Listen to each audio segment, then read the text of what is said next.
روما عاصمة إيطاليا تعرف باسم المدينة الأبدية نظراً لتاريخها العريق الذي يمتد لأكثر من 2500 عام.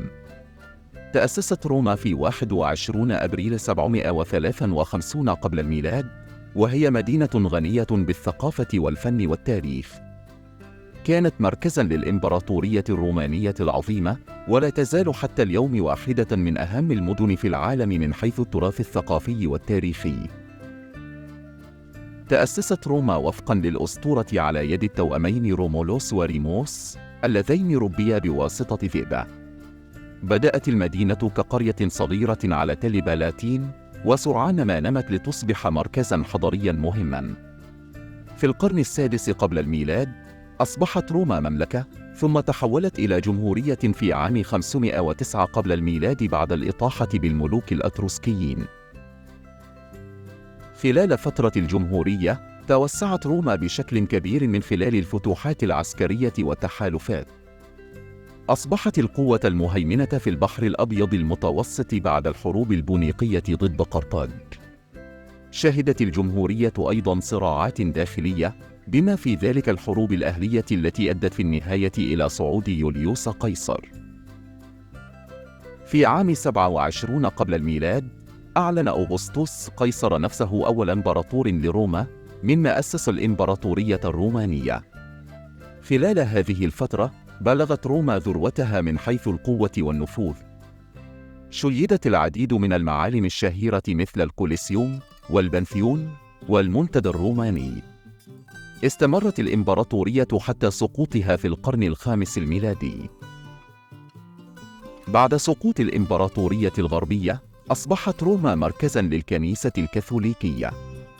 شهدت المدينة نهضة ثقافية وفنية خلال عصر النهضة، حيث أصبحت موطناً للفنانين العظماء مثل ميكل أنجلو ورافائيل. شيدت العديد من الكنائس والقصور الرائعة خلال هذه الفترة. في القرن التاسع عشر أصبحت روما عاصمة مملكة إيطاليا الموحدة. اليوم هي عاصمة الجمهورية الإيطالية ومركز سياسي وثقافي مهم. تستمر روما في جذب الملايين من الزوار سنوياً بفضل تاريخها الغني ومعالمها السياحية الرائعة.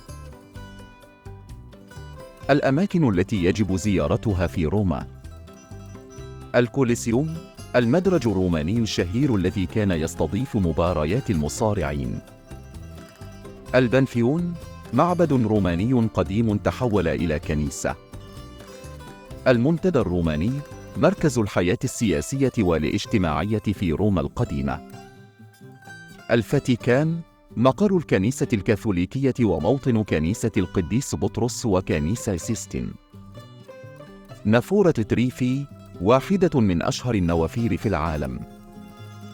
ساحة نافونة، ساحة باروكية جميلة مليئة بالتماثيل والنوافير. الدرج الإسباني، مكان شهير للقاءات والتجمعات. المطبخ الروماني يعكس تاريخ المدينة الغني وتأثيراتها المتعددة. من أشهر الأطباق الرومانية: كاربونارا، طبق من المعكرونة مع البيض، الجبن، ولحم الخنزير المقدد. كاشيو إي بيبي، معكرونة مع الجبن والفلفل الأسود. أماتريشيانا، معكرونة مع صلصة الطماطم، الجبن، ولحم الخنزير. تريبا آلا رومانا، طبق من القرشة مطبوخ بصلصة الطماطم. ماريوتو، حلوى رومانية تقليدية. روما هي مدينة تجمع بين القديم والجديد، حيث يمكن للزوار استكشاف تاريخها العريق والاستمتاع بثقافتها الغنية. سواء كنت تتجول في شوارعها الضيقة أو تزور معالمها الشهيرة، ستجد دائما شيئا يدهشك في هذه المدينة الأبدية. من فضلكم لا تنسوا الاشتراك في قناتنا ليصلكم المزيد من الفيديوهات الرائعة. شكرا جزيلا لدعمكم المستمر.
السلامة.